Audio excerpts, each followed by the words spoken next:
61. Sekarang aku dihinggapi kekhawatiran.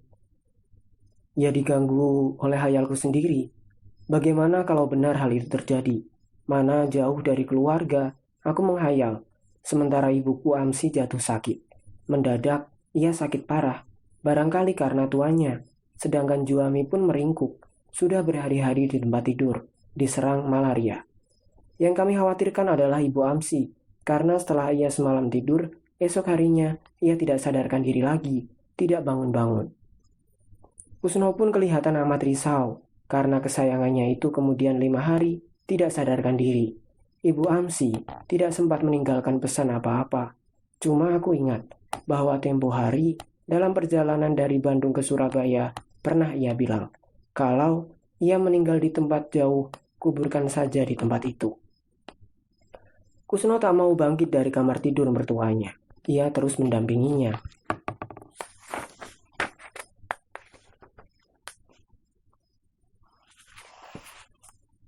Aku pun begitu. Aku berdoa sebisa-bisanya sementara perasaanku menyebutkan kalau ibuku sampai dipanggil oleh Yang Maha Kuasa, sudahlah, aku relakan ia.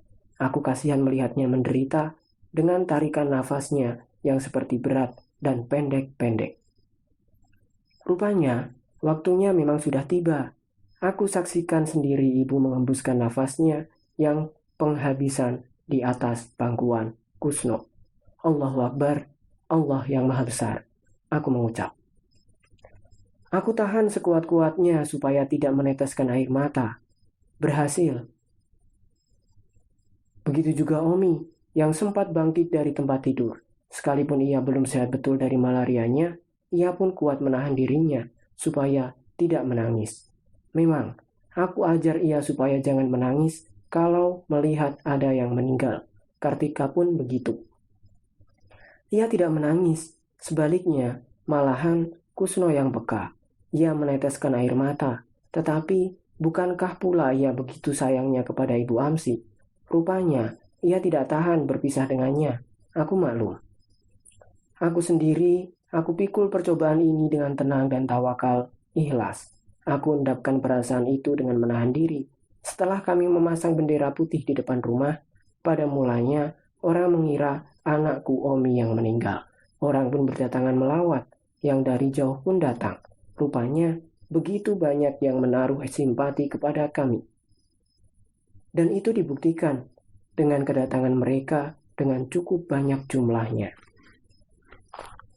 Suamiku yang mengusung mayat ibuku bersama Asmara Hadi dan 2 orang lainnya ke tempat pemakaman jauh di dalam hutan melalui jalan setapak di perkuburan kampung yang sederhana. Suamiku pula yang menerima jenazah Ibu Amsi itu di lubang lahat. Ia juga yang kemudian memasang batu-batu tembok kuburannya dan mencari batu kali dekat pantai Kumba, mengasahnya dan memasangnya sebagai batu nisannya. Sehabis kami menguburkan ibuku, ternyata ada obrolan yang tidak menyenangkan. Tetapi kami lewatkan omongan orang itu sebagai angin saja. Rupanya kaum kolot di daerah ini tidak sepaham dengan kami. Kami tidak membuat selamatan tahlilan buat Ibu Amsi, dan orang-orang itu mengatakan bahwa kami tidak kasihan kepada ibu kami. Sudahlah, biarkan sajalah omongan orang itu, kata Kusno menenangkan aku. Aku pun maklum, mereka pun tidak tahu bahwa aku dan suamiku sedikitnya 5 kali sehari memohon ampun bagi Ibu Amsi kepada Allah. Moga-moga Ibu Amsi diampuni dosanya dan diterima amal jariahnya. Moga-moga Allah melimpahkan rahmatnya dan berkatnya kepadanya. Masakan pula Allah tidak memaafkan kesalahan-kesalahan yang seperti dia.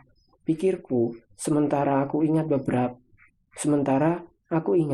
betapa baiknya ia, seorang yang sekalipun begitu tua, masih juga sanggup menunjukkan kasih sayangnya kepada kami dengan meminta supaya ikut dengan kami menuju ke kesunyian dunia interniran. Allahu Akbar. 62. Setelah itu suamiku bertambah banyak bicara mengenai agama, mengenai Islam. Tiap Senin malam dan Kamis malam kami mengadakan tablik di rumah. Pembicaranya ialah suamiku, sedang yang hadir adalah sahabat-sahabat kami sampai sebanyak 25 orang. Pada kesempatan itu, yang hadir boleh bertanya dan malahan biasa sampai terjadi apa yang bisa kita anggap diskusi. Dan lazimnya, baru pada pukul 12.30 malam, pertemuan itu bubar. Sekali waktu kami kedatangan 2 orang tamu yang kemudian tiap malam ngobrol dan berdebat dengan suamiku mengenai agama, yang seorang guru pesantren dari Jakarta dan yang seorang lagi pemuda dari Banyumas. Sampai jauh malam mereka ngobrol dengan Kusno, dan aku pun sembari melayani mereka dengan minuman, mendengarkan obrolan mereka. Kedua tamu itu berdebat. Suamiku menjadi juru pemisah dan membuat kedua orang tamu itu tercengang. Kedua anak muda itu bertanya-tanya, bagaimana caranya supaya zaman kemegahan Islam yang dulu-dulu itu bisa kembali. Suamiku berpendirian bahwa Islam harus berani mengejar zaman dan bukan kembali ke zaman yang lampau. Kita bukan harus kembali ke zaman kemegahan Islam dahulu kala, kata suamiku. Bukan kembali ke zaman khalifah, melainkan harus lari ke muka, lari mengejar zaman. Itulah satu-satunya jalan buat menjadi pemilang kembali. Islam itu adalah kemajuan, katanya. Sementara itu, suamiku memuji perjuangan Kemal Atatürk. Tatkala pemimpin Turki itu berkata bahwa Islam tidak menyuruh orang duduk termenung sehari-harian di dalam masjid sambil memutarkan tasbih, melainkan Islam adalah perjuangan. Juga, aku sempat mendengar lagi suamiku menjelaskan kepada tamu-tamu itu bahwa taklid adalah salah satu sebab yang terbesar dari kemunduran Islam sekarang ini. Semenjak ada aturan taklid, disitulah kemunduran Islam cepat sekali, kata suamiku. Tak mengherankan, katanya. Di mana akal pikiran diterengku, dirantai, disitulah datang kematian. Lalu suamiku bicara tentang Mi'raj. Menurut keyakinannya, tak cukuplah orang menafsirkan Mi'raj itu dengan percaya saja, yakni dengan mengucilkan ketenangan akal. Keterangan akal. Keterangan yang rasional di sini ada, katanya. Siapa kenal sedikit ilmu psikologi dan parapsikologi, ia bisa memberi keterangan yang rasional itu. Kenapa sesuatu hal harus digait-gaitkan kalau akal sedia menerangkannya, katanya. Dengan pikiran-pikiran itulah pula suamiku mengajak aku bicara. Aku tahu bahwa kalau ia mengajak aku bicara, ia akan menulis. Kami berdialog. Biasanya, kalau ia bicara tentang yang lain-lain, terutama mengenai teori-teori kemasyarakatan, aku cuma mengiyakan saja, membenarkan. Tetapi mengenai Islam, aku bisa bicara lebih banyak. Maklumlah, aku pun pernah mendapat didikan agama, sekalipun ajaran yang pernah kudapatkan itu banyak yang ditentang oleh suamiku, karena dianggapnya tidak tepat dan bukan bersumber kepada Islam. Setelah ia bicara banyak dengan aku, biasa ia menulis. Benar, ia menulis panjang dan mengirimkan tulisannya itu ke Bandung, kepada Ahmad Hasan, tanpa memperlihatkannya lagi kepadaku. Begitulah biasanya, ia tak pernah memperlihatkan tulisannya yang akan ia kirimkan. Ia hanya sering meminta pertimbangan dan pendapat sebelum ia mulai menulis. 63. Sekarang, Kusno menemukan kesulitan rohaniah. Buku-buku yang diterimanya dari Ahmad Hasan dan teman-teman lainnya sudah habis dibacanya. Dan setelah itu, boleh dibilang ia meraung-raung lagi, karena buku-buku itu sudah habis dibacanya. Ia seperti kelaparan, dan bagiku lagi untuk menenangkannya.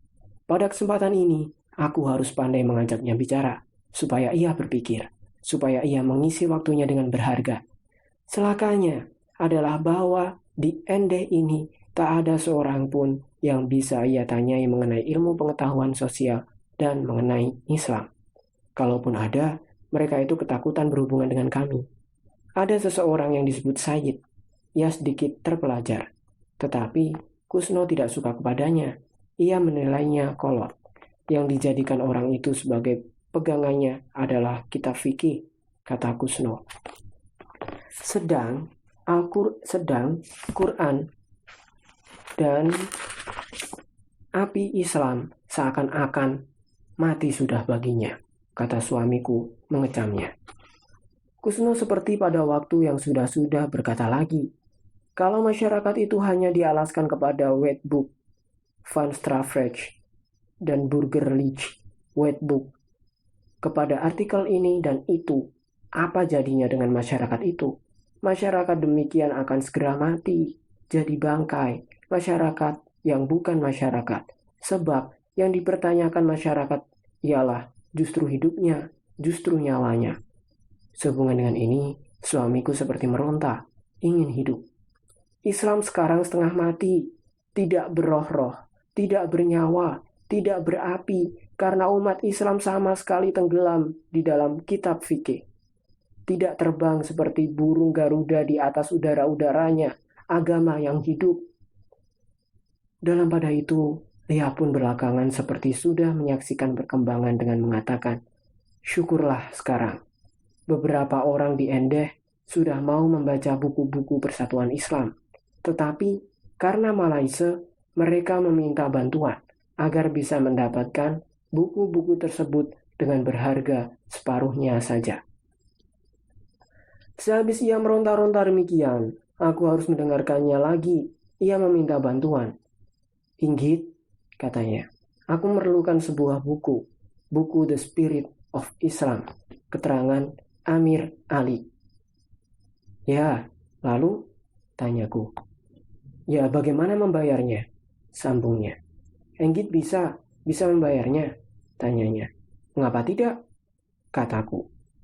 Sesungguhnya, waktu itu, aku belum punya pikiran dari mana mendatangkan uangnya itu. Tetapi, aku begitu yakin bahwa untuk itu, aku bisa mengadakan uangnya. Pasti bisa. Sementara suamiku banyak sekali mengisi waktunya dengan mempelajari soal-soal agama. Khususnya, sejarah dan aliran-aliran dalam pemikiran teologi Islam dan mencari kecocokan pandangan. Ia bercerita tentang isi surat yang diterimanya mengenai kawan-kawan seperjuangannya. Anggit, katanya. Hatta yang sudah ku tahu berada di pembuangan juga, di Banda Neira, setelah dipindahkan dari Digul, sedang tertarik untuk mempelajari dan menyibukkan diri dengan filsafat Yunani. Kata Kusno mengulang isi surat yang diterimanya. Sultan, maksudnya Sultan Syahrir yang telah dibuang pula ke Digul bersama Hatta, lalu dipindahkan ke Banda Neira. Lebih tertarik kepada renungan kebudayaan.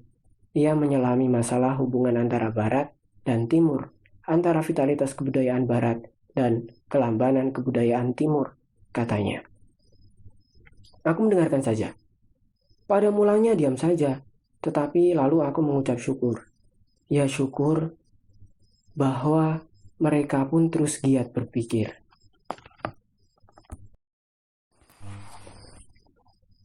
64. Tampak sekali, Kusno seperti kesepian. Ya, kesepian atau kebingungan.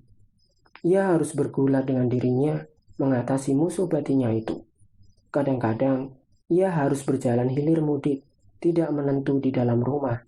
Dalam keadaan seperti itu, aku harus pandai membujuknya, menyibukkan dirinya, mematikan kesunyiannya. Aku ajak dia pergi ke tempat yang disukainya. Kus, ajakku. Mari kita ke pantai, Kus. Laut sedang bagus. Sementara itu, ia masih diam.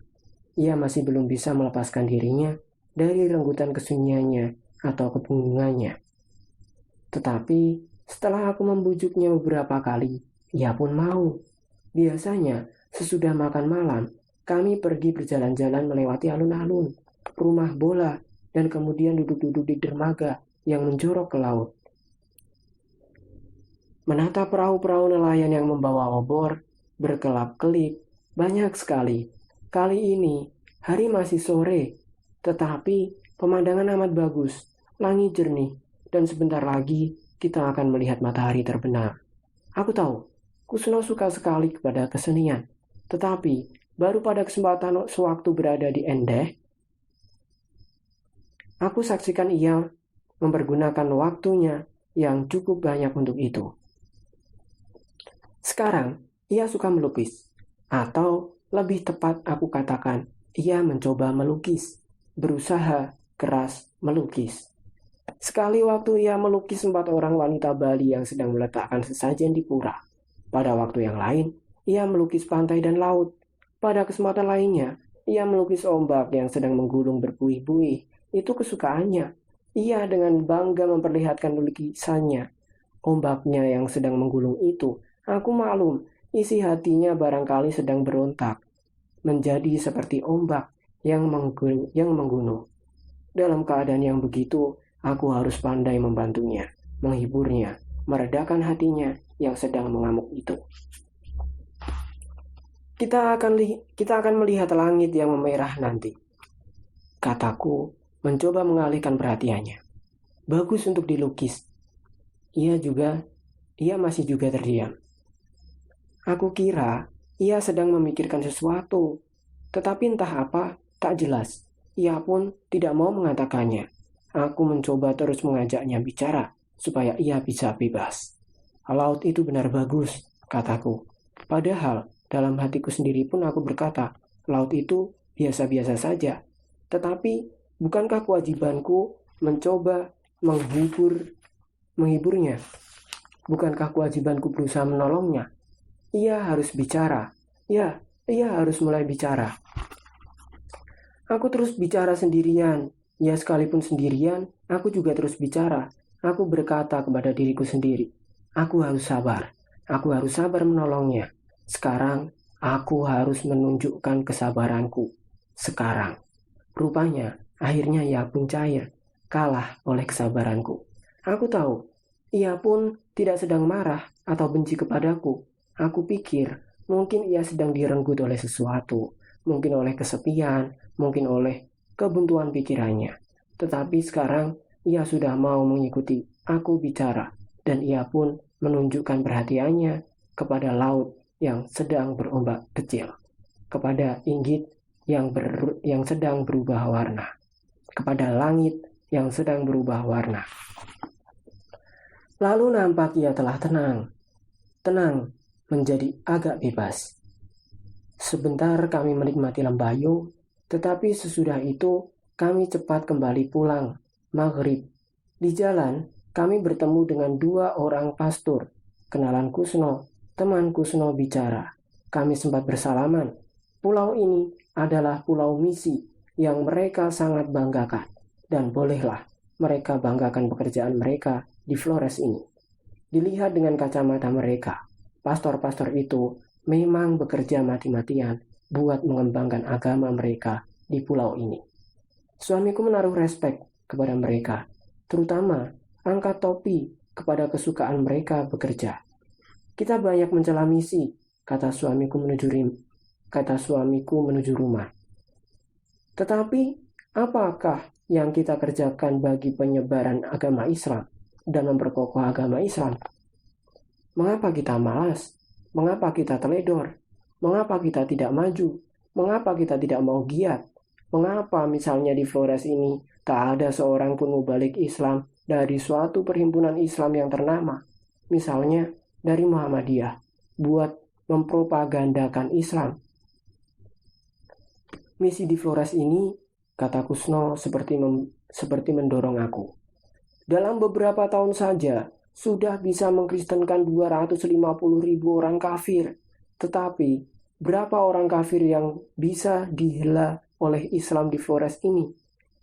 Kalau aku pikirkan, itu adalah kesalahan kita sendiri, bukan kesalahan orang lain. Aku pun diam, menenteramkannya. Lalu pikirannya melompat, menunjukkan ketidaksenangannya kepada pengeramatan manusia yang dinilainya sebagai menghampiri kemusyrikan. Suamiku berkeyakinan, sesaatlah orang mengira bahwa Islam mengenal suatu aristokrasi Islam. Yang jadi soal rupanya orang itu yang mendapat sebutan Sayyid. Bertemu lagi dengan dia, tanyaku. Ya, aku melihatnya, katanya sambil melirikkan matanya. Benar juga, orang yang mendapat sebutan Sayyid itu ada di seberang jalan. Kami bersikap pura-pura seperti tidak melihatnya. Lalu suamiku meneruskan pembicaraannya. Pengeramatan manusia itu adalah satu sebab yang mematahkan jiwa suatu agama dan umat. Oleh karena pengeramatan manusia itu melanggar tauhid. Kalau tauhid rapuh, sambungnya, datanglah bencana. Aku pun mengangguk saja membenarkannya. Lewat sembahyang Isya, percakapan yang tadi itu kami lanjutkan di tempat tidur. Aku perkirakan saja, persoalan yang dipikirkannya ialah hari depannya. Sekalipun aku ingat bahwa suamiku tidak pernah mempersoalkan hal itu. Aku tahu, aku harus mendorongnya. Aku nyatakan keyakinanku bahwa pada suatu waktu Kusno akan memegang peranan. Ya, suatu waktu.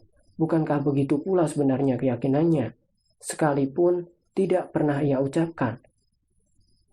Sebab itu, setelah aku rasakan bahwa percakapan kami telah cukup melelahkannya, setelah aku tahu pula bahwa ia telah bebas dari kesepiannya, aku berusaha menenteramkannya dengan memberi gambaran bahwa untuk mencapai cita-citanya itu, kita memerlukan kesabaran, kita memerlukan kekukuhan tahan uji.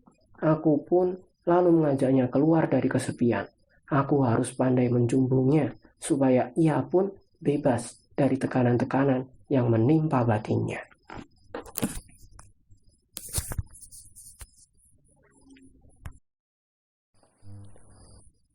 "65. Kami sedang jalan menuju ke rumah Darham, tukang jahit. Rumahnya itu di jalan yang agak sempit. Aku merasa seperti ada seseorang yang mengintai kami di belakang. Waktu aku menengok, benar pula, seorang laki-laki nampak menaiki sepeda. Cucumu, bisikku kepada Kusno. Aku mengenalnya, sebab cuma ada 8 polisi saja di kota ini. Biarpun ia mengenakan pakaian preman, kami mengenalnya. Lagi pula, ia menaiki sepeda hitam merek Hima. Lihat, kataku berbisik kepada Kusno. Ia mengintai kita lagi. Kusno memutarkan kepalanya lagi. Biarkan saja, biarkan, kata Kusno. Ayo kita terus. Aku merasa ia terus-terusan membuntuti kami. Aku merasa jengkel sekali. Di sebuah jalan yang sempit, cucunguk itu terpaksa berhenti, karena ia pun rupanya merasa kami melihatnya. Pada saat itu, seekor anjing yang besar melompat dari sebuah pekarangan sambil menyalak dan menggeram. Cucunguk itu nampak kaget dan memanjat ke atas sepedanya, berdiri di atas sadelnya sambil berpegang erat ke pohon dengan kedua belah tangannya. Satu adegan yang membuat kami tertawa cekikikan. Tidak urung kami siang itu juga, sepulang dari Darham, pergi menghadap kepada atasan polisi itu, dan Kusno protes. Mengapa anak buahnya mesti sampai membayangi kami begitu dekat? Kami tidak suka dengan perbuatan cucunguk itu. Atasan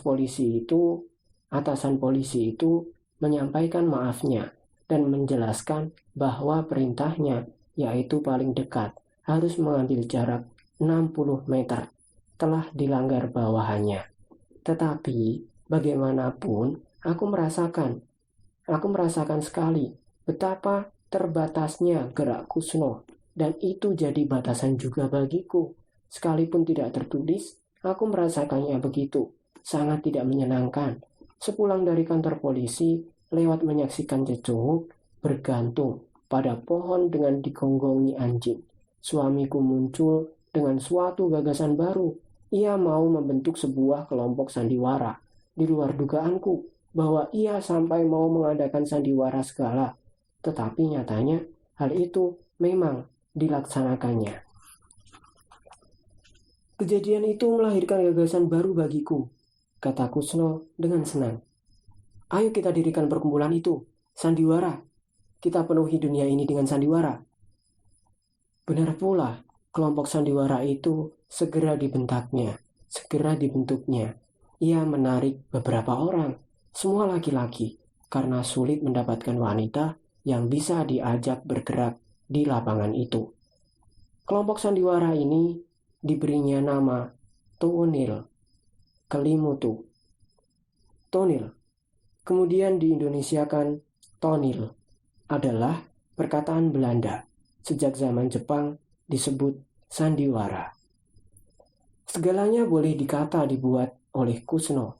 Ia yang membuat ceritanya, ia yang melatih, ia yang menjadi sutradaranya, yang membuat dekor, yang mengatur bagian teknik, dan aku rasa pertunjukannya memuaskan. Latihannya 3 kali seminggu di rumah saja, kadang-kadang siang, kadang-kadang malam, atau di kebun di bawah pohon keluih waktu terang bulan. Maklumlah, tak ada tempat lain. Modalnya pinjam dulu dari kantong simpananku yang nantinya akan diganti dengan hasil penjualan karcis masuk. Tiap awal bulan diadakan pertunjukan untuk umum. Dilangsungkan pada malam hari di sebuah gudang gereja yang disulap oleh suamiku menjadi satu gedung kesenian. Sekali dimainkan, cerita ciptaan suamiku di antara yang belasan jumlahnya berjudul Dokter Setan. Suatu saduran cerita hewan dahsyat Frankenstein. Sekali lagi dimainkan Rindu, kisah cinta putri, seorang komandan Portugis di Pulau Endeh, dan Luis Pereira Kumitoro yang menceritakan si putri cantik Rendo yang berambut keemasan dan panjangnya 7 meter. Sekali lagi, ceritanya yang lain. Pemain-pemainnya semua pria, yang memegang peranan wanita pun pria. Yang mendandani mereka adalah aku dan anakku, Juami. Kami dandani pemegang peranan wanita sehingga benar-benar kelihatan mirip sekali. Benar-benar kelihatan mirip sekali seorang wanita. Dan ia main demikian luas, demikian halus, demikian penuh kewanitaan. Sampai-sampai pada suatu ketika setelah pertunjukan itu usai, seorang serdadu Belanda datang ke rumah kami. Bertanya dengan sungguh-sungguh, di mana tempat tinggal pemegang peranan wanita yang muncul di panggung itu. Ia bermaksud berkenalan dengannya dan mempunyai hasrat untuk mengawininya. Ia jatuh hati kepadanya. Tentunya baik kami maupun serdadu Belanda itu tertawa terpingkal-pingkal ketika kami ceritakan bahwa pemegang peranan wanita itu adalah laki-laki. Menjadi kebiasaan, pemain-pemain sandiwara itu makan di rumah kami kalau sedang latihan, terutama lagi beramai-ramai kalau sudah selesai pertunjukan. Seusai pementasan, semua berkumpul di rumah, mengadakan diskusi mengenai pertunjukan yang baru selesai dan diakhiri dengan makan-makan yang kusiapkan. Walaupun dalam perkelahian di panggung itu menyebabkan kaki, tangan, dan kepala pemain-pemain itu lecet-lecet dan babak belur. Namun, mereka menunjukkan kegembiraan yang tiada taranya. Terutama lagi kalau sang sutradara menunjukkan kepuasannya. Tetapi, sekali waktu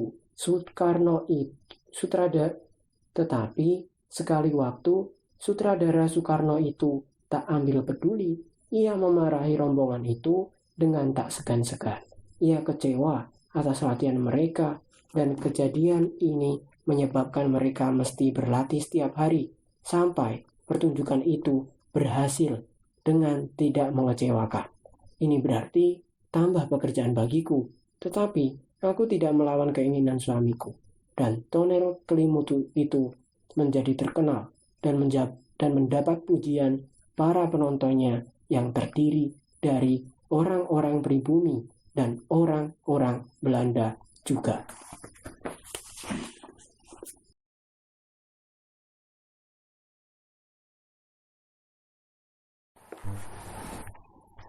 (66) Kusno jatuh sakit. Ia pun kena diserang malaria. Maklumlah, pulau ini pun termasuk salah sebuah pulau yang banyak nyamuk malarianya.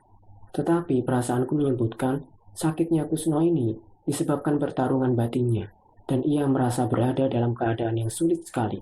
Bukankah Gubernur Jenderal De Jong itu tambah mengganas saja, sampai ia sesumbar bahwa Belanda memerlukan 300 tahun lagi di Indonesia ini, agar bangsa ini bisa sampai kepada tahap siap untuk berdiri sendiri.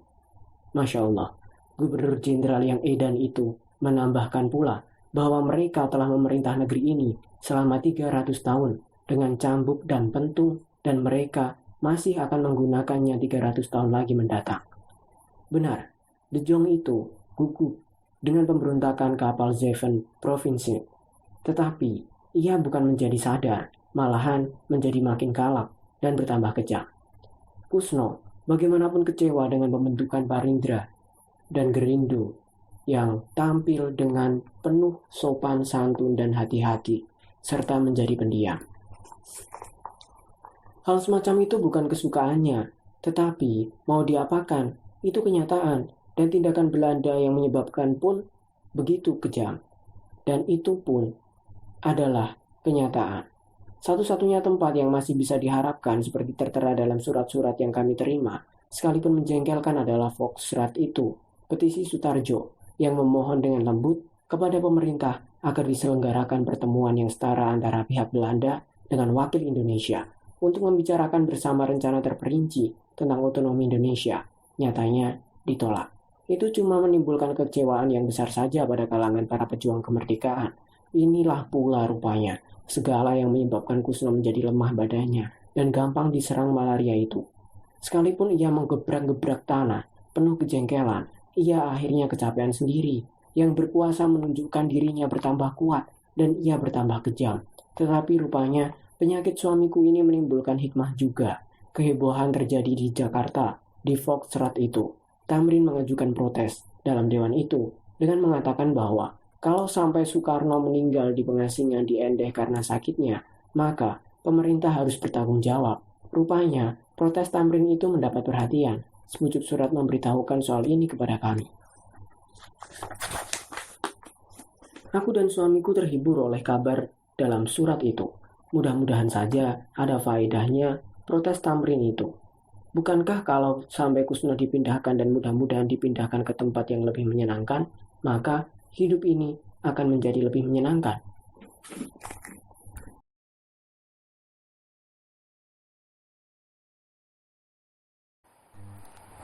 (67) Pada suatu siang muncul Darham, tukang jahit yang terhitung sering dikunjungi suamiku. Ia datang dengan tergopoh-gopoh. Suamiku sedang berbaring dengan tenang. "Mengapa kamu seperti tergesa?" tanya suamiku kepada Darham. "Ada apa?" "Saya baru dari toko De Leo," kata Darham. "Ya, lalu ada apa?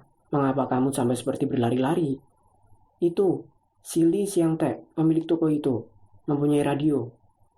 "Ya lalu apa?" tanya Kusno dengan menjadi tidak sabar pula. "Ya, waktu saya berbelanja di sana, saya mendengar berita dari radio itu yang menyebutkan bahwa Insinyur Soekarno akan dipindahkan ke tempat lain." Kulihat Kusno diam dan tenang saja. "Apakah benar kamu dengar begitu?" tanyaku. "Benar, jelas sekali," jawab Darham meyakinkan. "Katanya dipindahkan kemana?" tanya Kusno. "Ke Bengkulu katanya," jawab Darham. "Tidak salah dengar?" tanyaku dengan rasa gembira. "Tidak, jawab laki-laki yang membawa kabar menyenangkan itu. Setelah itu, Kusno mengingatkan aku bahwa kami sudah hampir 5 tahun berada di Endeh ini. Dan kabar yang dibawa Darham itu ternyata disusul dengan surat yang lebih memastikan bahwa Kusno benar dipindahkan ke Bengkulu. Bengkulu, lebih dekat ke Jawa daripada Endeh ini. Begitu suamiku berkata, yang membuat aku gembira. Sekalipun aku telah disadarkan oleh suamiku, oleh pembicaraan suamiku dengan teman-temannya, bahwa tanah air kita adalah negeri yang luas, dari Sabang sampai Merauke.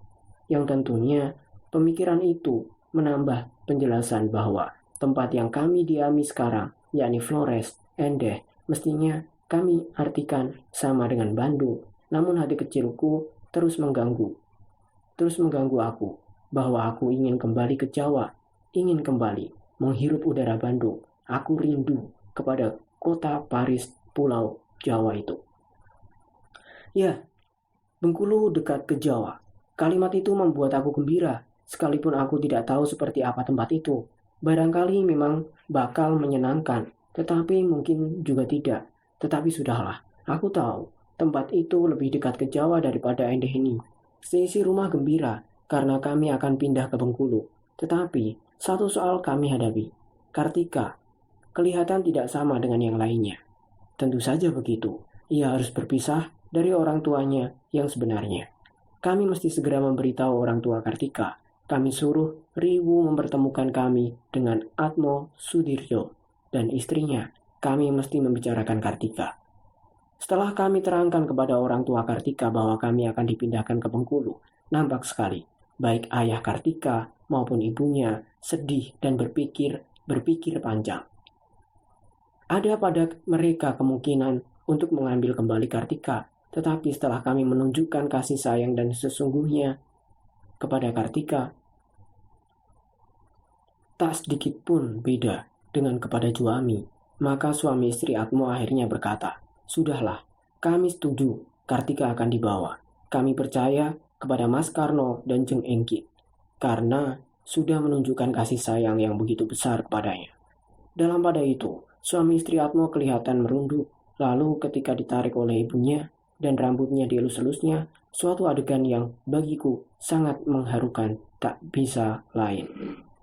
"Kami relakan Kartika pergi dengan Mas dan Jeng," kata Atmo, suaranya parau. "Percayalah Mas," kataku.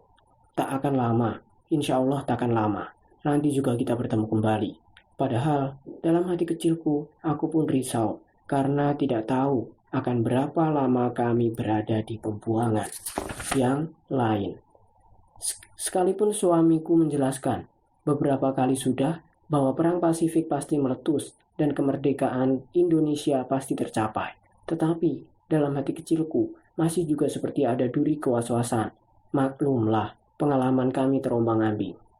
Dan tambahku sambil menatap istri Atmo, "Kanjeng sudah punya gantinya. Maksudku anak-anaknya, 2 orang, adik-adik Kartika yang diberi nama oleh Kusno, Selamet dan Teguh. Setelah Kartika kami ambil, Bu Atmo melahirkan lagi 2 orang anak laki-laki yang sehat-sehat."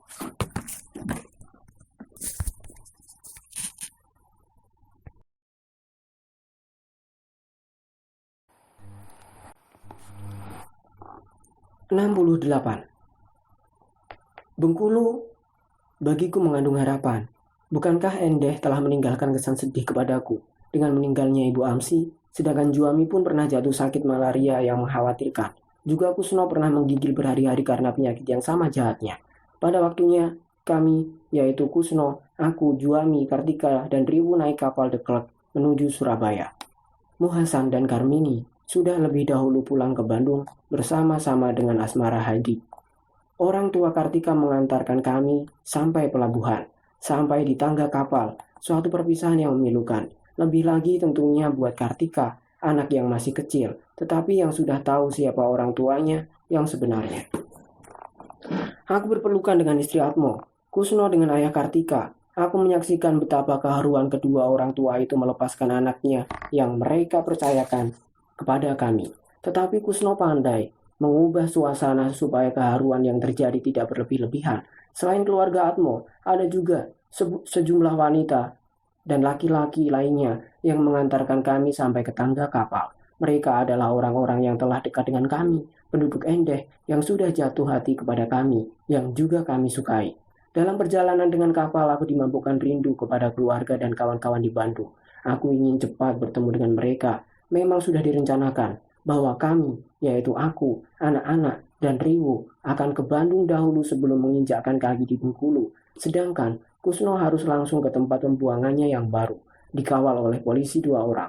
Ombak Selat Sunda dan Laut Cina sedang besar. Kami semua mabuk, sehingga tidak bisa keluar dari kamar. Pengalaman pendek yang tidak menyenangkan menimpa kami. Sebentar-sebentar, Kartika kelihatan lebih murung. Bukan saja ia mabuk, melainkan rupa-rupanya ia ingat kepada orang tuanya. Tetapi kami sempat menghapus kemurungannya itu dengan menunjukkan kasih sayang kami kepadanya.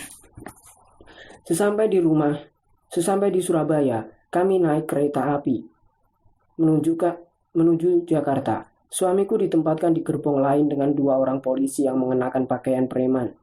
Seorang orang Belanda dan seorang lagi orang pribumi. Suamiku dijaga supaya tidak lepas dari tangan pemerintah yang berkuasa. Rupanya rasa takut terus menghantui pemerintah Hindia Belanda. Aku merasakan betapa kejamnya pihak yang berkuasa sampai-sampai kami tidak dipulihkan berdekatan selama perjalanan Surabaya-Jakarta itu. Sesampai di Jakarta kami berpisah. Suamiku terus dibawa dengan kereta api ke Merak untuk kemudian dinaikkan ke kapal yang bakal membawanya ke Bengkulu. Sedang kami dijemput oleh Tamrin. Sebelum suamiku meninggalkan kami sempat bertemu sebentar. Suamiku dibawa oleh pengawal. Tamrin sempat kelihatan bersalaman dengannya. Entah apa yang sempat mereka bicarakan. Tentunya sangat terbatas, sebab pengawal terus berada di dekat Kusno. Tamrin membawa kami ke rumahnya di Sawah Besar.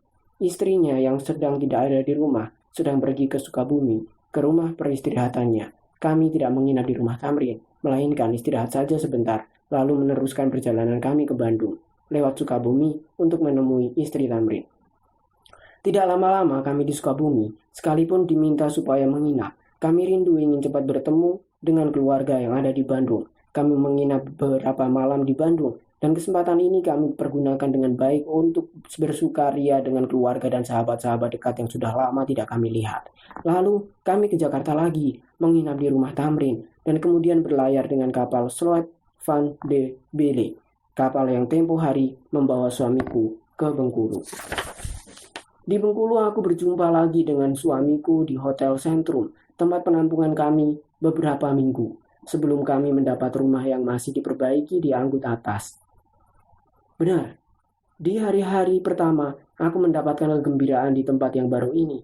Rakyat setempat membantu kami dengan sukarela membereskan dan memperbaiki rumah di Anggut Atas itu. Sebuah rumah yang cukupan besarnya, dengan halamannya yang luas. Ia kelihatan sedang bersenang hati. Ia bernyanyi lagu Io vivat nostrorum sanitas. Ia bersiul-siul kemudian berkata dengan semua. Ia bersiul-siul dan kemudian berkata kepada semua, Zoales is klar. Nah, segala sudah beres. Enggit, Kroto memanggil Juami, Kati, mari kita jalan-jalan. Enggit, Dangdos, kurang jalan-jalan. Enggit, berdandanlah, kita jalan-jalan. Maka kami pun pergi keluar, menghirup suasana malam kota ini. 69. Pada hari-hari pertama kota Bengkulu, ini menyenangkan.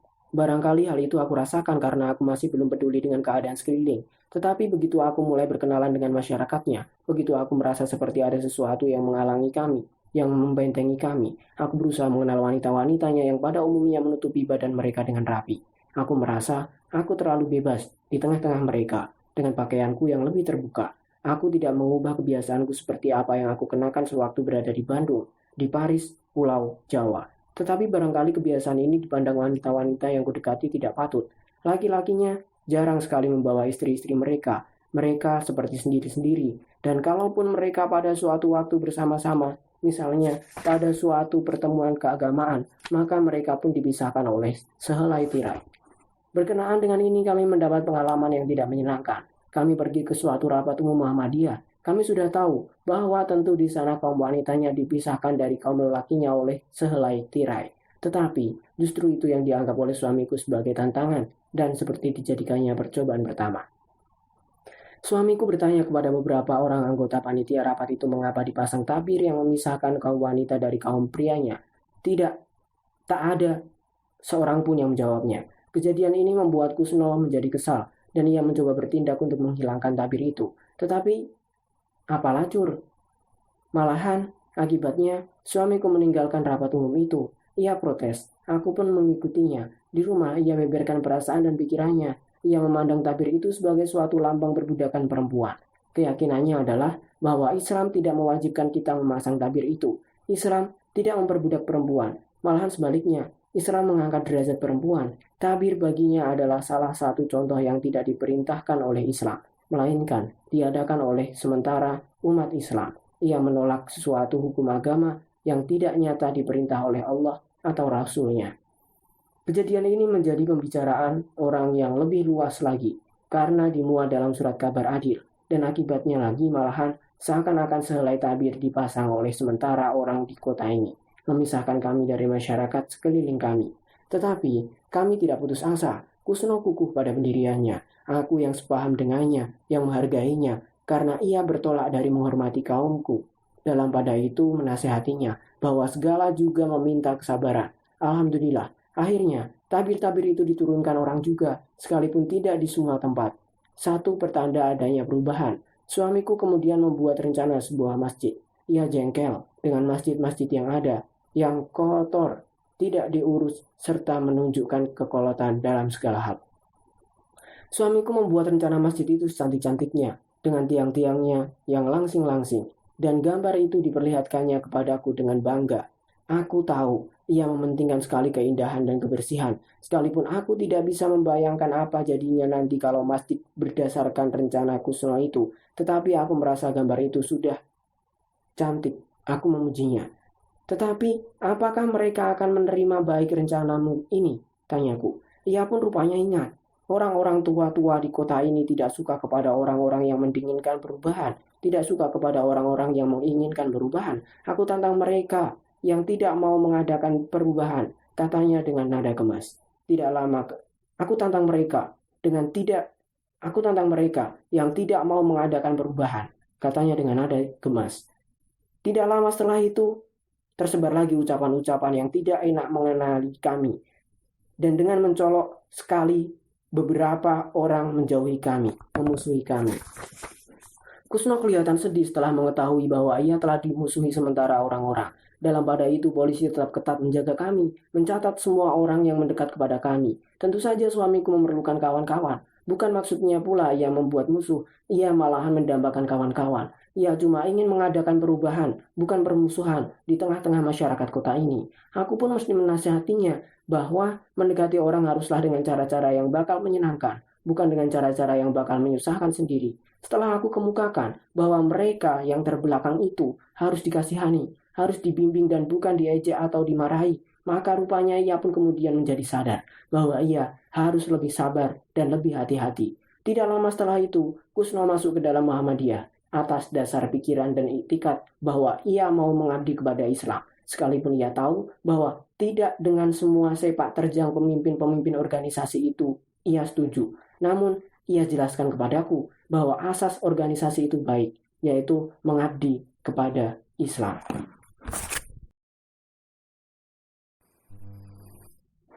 70. Kami kedatangan ketua Muhammadiyah. Hasan Din menyatakan mempunyai maksud mengajak Kusno supaya bersedia mengajar di sekolahnya. Di sini, kata Hasan Din, Muhammadiyah mempunyai sekolah rendah agama dan kami sedang kekurangan guru. Kami tahu Bung Karno selama di Endeh telah mengadakan hubungan erat dengan Persatuan Islam di Bandung dan kami pun mendengar bahwa Bung Karno sepaham dengan Ahmad Hasan, guru yang cerdas itu. Apakah Bung bersedia pula membantu kami sebagai guru? Kami sedang memerlukan guru. Kami sedang kekurangan guru.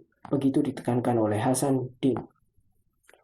Kusno menjawab, ajakan itu dengan gembira sekali. Saya anggap permintaan ini sebagai rahmat. Tetapi ingatlah hendaknya Bung, jangan membicarakan soal politik.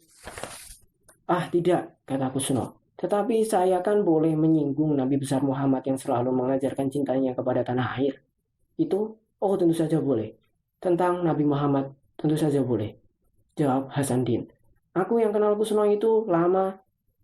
Aku yang kenal Kusno begitu lama, tentu mengerti ke arah mana ia hendak membawa lembaga pendidikan Hasanuddin itu. Cinta tanah air, itulah salah satu paham pendidikan yang amat penting. Berpegang kepada itu, anak didik kita bisa berkembang ke arah yang jauh lebih luas dan akan sampai kepada apa yang dicita-citakan suamiku. Maka jadilah suamiku guru pada sekolah Muhammadiyah itu. Sekarang rasanya kami sudah bisa mengamati kehidupan di kota ini. Kami bisa tenang. Keadaan rasanya reda. Kami sering jalan-jalan di pantai bersama-sama seisi rumah yang sudah bertambah jumlahnya. Ribu sekarang tidak sendirian. Ia dibantu oleh seorang Sunda, Muin, dan seorang lagi yang bernama Padin. Dari daerah Lebong, kesempatan-kesempatan baik serupa ini dipergunakan pula oleh suamiku untuk mendidik anak-anak kami supaya tidak menjadi orang yang cengeng, tidak menjadi pengecut, melainkan menjadi orang yang percaya kepada diri sendiri. Masih mengiang di telingaku, suamiku berkata kepada anak-anak, kamu harus punya karakter, kamu harus punya karakter, harus punya kepribadian, harus punya corak sendiri.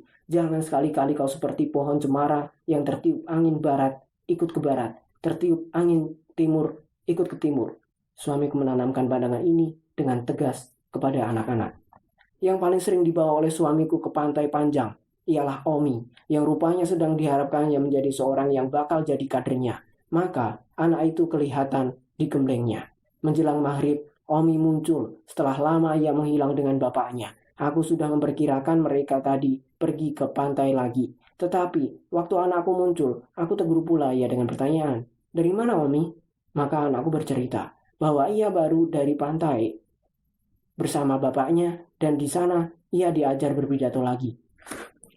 Suara Omi harus melebihi deburan ombak, cerita gadis itu. Tetapi kan ibu tahu suara Omi jauh sekali berbeda dengan yang diharapkan papi. Memang benar, suara Omi halus, jauh sekali berbeda dengan yang diharapkan oleh Kusno. Sehingga setiap kali ia berteriak, seperti diceritakannya, suaranya selalu ditelan gemuruh ombak. Jadi, apa yang kau capai, Omi? Tanyaku sambil berusaha menghiburnya. Wah, payah. Papi selalu ngomel. Setiap kali ia merasa tidak puas mendengar suara Omi, Papi selalu bilang, suaraku persis suara semut. Ia menyuruh Omi supaya berteriak lebih keras lagi, supaya suara Omi menggeledek seperti suaranya. Tetapi mana bisa? Aku bisa membayangkan betapa kecilnya suara gadis remaja itu di tepi laut dengan ombaknya yang begitu bergemuruh. Aku mencoba membuat gadis itu tenang, dan aku berkata kepadanya, jangankan engkau, sayang. Engkau masih gadis remaja begini. Orang tua-tua dan kaum pria yang ada di sini tak ada yang sanggup menandingi suaranya yang menggeledek itu. Sudahlah, tak usah berkecil hati. Tetapi ikut sajalah. Nasihatku apapun jadinya, ambil hikmahnya. Dengan begitu, kau pasti akan jadi lancar berbicara. Malahan lancar berpidato sekali pun mungkin tidak sepandai papimu. Kami rupanya mengerti pula nasihatku. Suamiku dengan buku agama di tangannya memeriksa lagi gambar bangunan yang baru selesai dikerjakannya.